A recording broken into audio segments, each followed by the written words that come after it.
कहानी की शुरुआत होती है। एक वीरान और स्याह रात थी। आसमान पर काले बादल गरज रहे थे। बिजली की एक तेज चमक से सामने की पुरानी हवेली दिखाई देती है जो सदियों से वीरान पड़ी थी। कहा जाता था कि वो हवेली सोने के सिक्कों से भरी थी, इतना सोना कि अगर कोई उसे पा जाए तो पीढ़ियों तक राजा बनकर जिए। पर कोई भी जिंदा लौट कर नहीं आया। जो भी वहाँ गया वो भस्म हो गया। उसी गाँव में एक लड़का रहता था जिसका नाम था रेस्टार। गरीब, सीधा साधा, मगर दिल से बहुत मजबूत। पूरे दिन खेतों में काम करता और रात को पेड़ के नीचे सो जाता। गांव वाले उसे ताने मारते थे, अबे ओ गरीबिया, तू हवेली की तरफ गया ना तो राख हो जाएगा। तू तो खेतों की मिट्टी है, सोने की हवेली तेरे लिए नहीं। पर राइस्टार कभी गुस्सा नहीं करता, बस एक हल्की सी मुस्कान देकर चुप हो जाता। गांव का सबसे अमीर और घमंडी लड़का था रौनक ठाकुर। उसका लालच इतना गहरा था कि वो हर महीने किसी गांव वाले को जबरदस्ती हवेली में भेजता सोना लाने के लिए। और फिर कुछ देर बाद सिर्फ राख बचती। सोना मेरा होगा, चाहे जो भी करना पड़े, रौनक खुद से बड़बड़ाता। गांव वाले डरे हुए थे,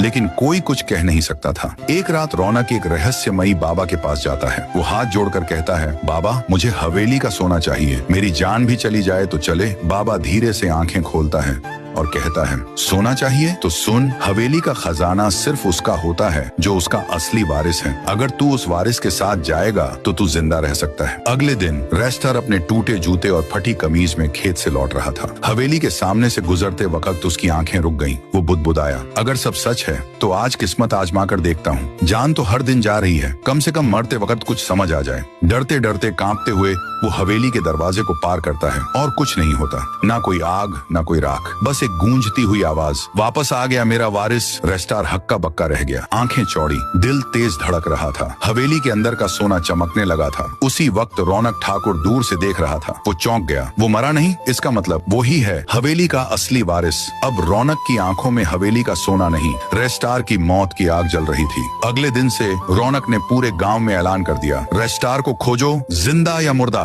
गाँव में हड़कंप मच गया। रेस्टार को छुपना पड़ा। उसकी जान अब खतरे में थी और खजाना अब वो सिर्फ लालच नहीं, एक लड़ाई बन चुका था। आगे क्या होगा? क्या राइस्टार हवेली के सच को पूरी तरह जान पाएगा? क्या रौनक ठाकुर उसे मारकर खुद वारिस बनने की कोशिश करेगा? या हवेली का रहस्य कुछ और भी बड़ा है? अगर आप चाहें तो मैं इसका अगला पार्ट भी लिख सकता हूँ, जिसमें हवेली का भूतिया सच, रेस्टार की माँ से जुड़ा एक गहरा राज और रौनक का खतरनाक हमला दिखाया जाए। बोलिए, चाहिए पार्ट 2?